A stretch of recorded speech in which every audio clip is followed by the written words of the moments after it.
Hello, friends, and thank you again for joining me.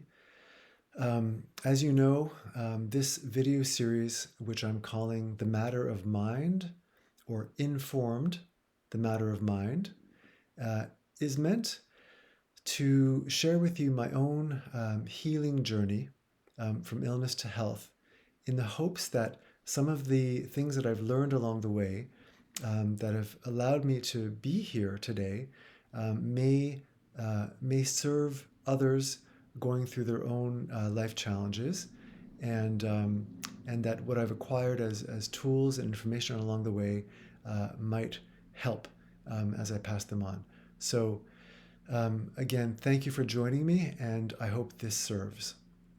Last time I left off, I had explained that in my very genuine attempt to course correct the ways that I was living my life, I had come to a point where I was convinced that um, giving of myself in any way that I possibly could, and doing everything that I could do in my power, in my own power, in my life, to live well, would enable me um, to stay healthy. And I was using the analogy of a superhero who just uses all of their power until they finally burn out. And when I left the last video, I was explaining that as everything was going well, and then in 2022, I was diagnosed with a recurrence, and I was shocked and devastated, really, that this had happened, because I thought that I was doing everything right, and I just couldn't understand why, with everything that I had been learning about, um, everything that I had come to really know in terms of our ability to influence our biology with our thoughts and our minds and our intentions, seemed to have failed me. And at that point, I knew that there was something that I needed to learn. By now, I had become aware that there is an entire dimension um, that is here to offer us support if we can just turn toward it and um, inquire within it to find out what we need in order to navigate our lives. And so, shortly after my second diagnosis, I decided that what I needed to do was go inward and actually inquire with my own body to see if I could gain information about what was going on. And so what I did was, um, in a meditation, I I actually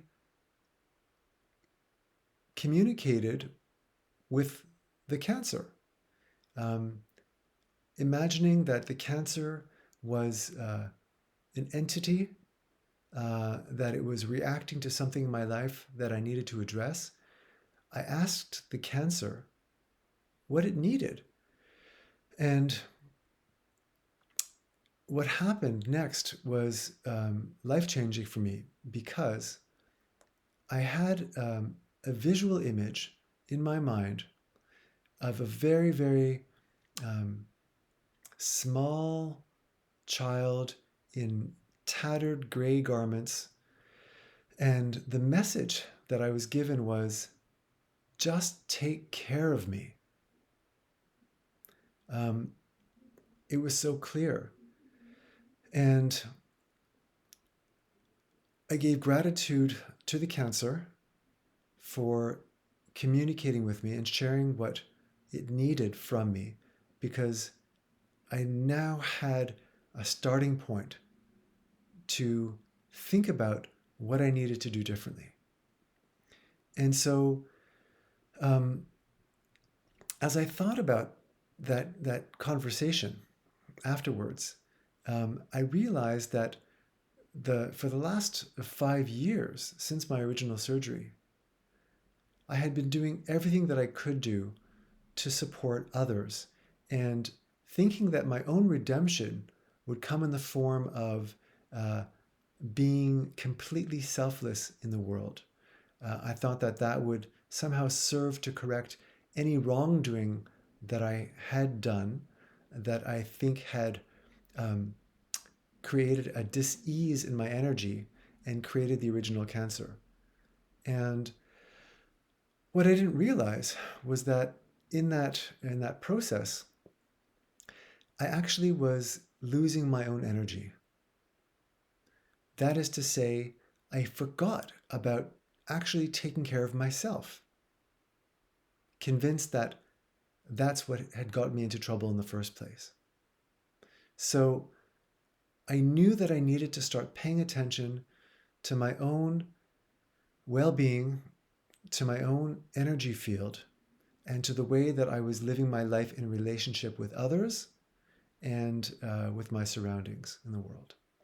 And so the first part of that adjustment for me that I needed to modify was how I was thinking about, or how it felt to be in relationships with people in my life. And this is the first part that I'm going to talk about in terms of protecting my own energy, because the second part has to do with um, learning how to inquire with parts of my inner self, my inner historical self. And I'll explain what I mean at a later time when I come to that. But for now, let me just say that um, once I became aware that I needed to protect myself more, um, it didn't mean that I needed to shut myself off from the world, or that I needed to eat better or sleep better. Of course, those things were par for the course, and I was trying to do that anyway. But I started to recognize that when I was in certain relationships with people, I became more attuned to their own energetic influence on how I was feeling in their company. And so if somebody was angry, I began to recognize that their anger was making me feel out of harmony. If I was with somebody that was extremely fearful, I recognized that their fear was triggering fear in me. And I knew that what I needed to really do was take care of my own energetic integrity. And when I use integrity in this way, I mean it in the structural sense. I needed to take care of the way I was supporting and maintaining the actual structure of my energy and not letting it escape uh, out of my own magnetic field. So I'm really talking about a very, very precise structural um, symbol. I needed to contain my energy so I didn't lose it, or let it be sucked into situations where I didn't want it to be sucked into unknowingly. And uh, so what I did was begin to develop tools where, when I found myself in a situation with people whose energy I knew was not healthy for my own, um, I began to create uh, almost visual tools to protect myself from their energy. And an example of that is um, I would uh, I would create the image of um, of a light bubble, um, sort of being put in place around myself, so that I wasn't being attacked by somebody else's energy if it didn't feel right to me. And that allowed me to imagine keeping the integrity of my own energetic field contained and safe. And for any Star Trek fans out there, um, you might recognize that whenever the Star Trek Enterprise or any of the other ships are about to encounter some kind of danger, the captain will say, "Shields up." And that's exactly what I was doing. If I was in a situation where I knew there was anger around me or deep sadness or fear, I would internally say, "Shields up," and imagine uh, an invisible force field around myself, so that I was safe. And I found that extremely helpful because it allowed me to stay centered in what I knew I needed to protect my own inner being, and then just witnessing what was happening in the exterior world around me, environment, in the atmosphere around me, while simultaneously protecting my environment. And over time, I I became aware that that practice was very beneficial for me because not only could I protect myself, but it also gave me space to think about how I wanted to uh, be in those situations. So rather than just reacting to whatever was happening with the person I was with, I was able to actually go inward, almost look around inside myself and choose how and what I wanted to do from that place. Sometimes it meant uh, needing to leave the situation, and sometimes it meant just staying safe within my cocoon energetic field and being a listening presence to what was going on the outside. Um, and over time, that practice allowed me to shift my symbols in different ways. So what began as an energetic energy ball around me then would become um, an image almost of a shield, uh, and eventually, what I discovered was that I wasn't having or allowing myself to have the kind of deep connection I wanted to have in some situations because I feel like I needed to protect myself so completely. And what I discovered was that when I tuned into my intention to love myself, then that loving vibration would somehow meet whatever was coming at me from another person's energy and would somehow diffuse it so that my own self love allowed me to create a harmony that then diffused whatever was in my immediate environment and made it somehow safe, and also allowed me to allow me to be present in a compassionate way for what was happening. And I know this sounds vague, but my point is that I had to first put up very, very intentional shields so that my own system knew that I was safe. And that's very important. And then over time, I was able to um, lower the level of, of shield, so to speak, take it from a sort of a red to a yellow to a green, um, or from a high alert to just sort of a low alert, so that I wasn't feeling threatened, but I was able to actually allow my own self love to dissolve whatever was happening around me, and stay safe in that way. And I know that when our bodies receive messages that tell our system that we're safe, our bodies naturally secrete all of the hormones and the chemicals that allow our nervous system to relax. And we know through science that stress is a huge, huge factor in illness. And what I recognized afterwards was that in this practice of putting up my own protective shields in order to protect my own energy, I was um, unknowingly allowing my nervous system to relax. So, what I want to say is that I think for different people, there will be different environments and different situations that um, you will find yourselves in where you will recognize that your body is feeling a sense of um, safety. And that, for me, that tends to feel like an openness, an expansion, as opposed to situations that feel uncomfortable or unsafe. And that often in my own body, in my own somatic experience, my own bodily experience, feels like a contraction if I pay attention to it.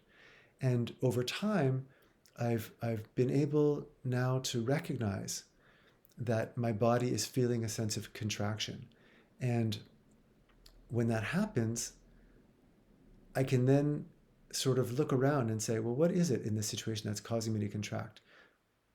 There's something that's triggering a part of my being that is making me feel out of balance. Um, and at that point, I can check in and say, is it this person? Is it their energy? Maybe I need to put up a shield. And when I do that, then expansion happens. So maybe I'll just do a quick invitation to a practice here, if you're willing. Very quickly, maybe if you're interested, call up a situation or a person in your life with whom you have some discomfort or a tense relationship, or that you're going through something difficult with right now.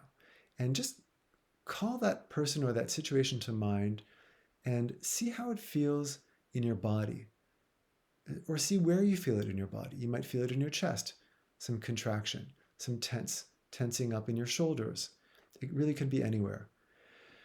And now what I would invite you to do as a contrast to that is think about somebody in your life with whom you have a very easy, loving, caring relationship. It could be a human being, it might be an animal, and it might just be a feeling of care toward yourself.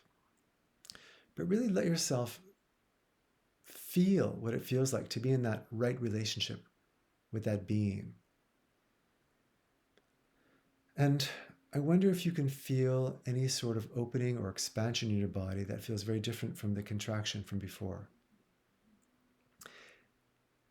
And if you can, that's the goal of the practice of protecting our energetic fields, is to be able to tap into that opening, that sense of safety, that harmony within oneself, in one's environment, all the time.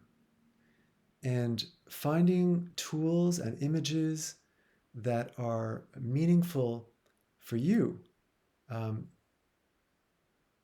is one way to think about bringing healing and attention to yourself. You know, we often talk about the need for self-care. And sometimes it's considered selfish to think about oneself first. But as I mentioned in the last video, I think it's important, as all the airplanes tell us, to put on our own oxygen masks first before helping others. And as the saying goes, one can't pour out of an empty cup. So self-care isn't selfish. In fact, it's selfless, because the more that we can attend to ourself, the more that we carry the intention to attend to ourselves, the more we have available to be well within ourselves and then be available for others in the world and the world itself ultimately. So I know that's a lot to ponder and to think about. Um, I'm going to I'm going to leave this video there and say that um, once that practice for me became second nature, I've been able now to recognize moments in my life where I just need to call up a little bit of self awareness and say, oh, okay, this isn't a relationship that is healthy or helpful for me. Maybe it's time to modify the relationship or leave it. Um, and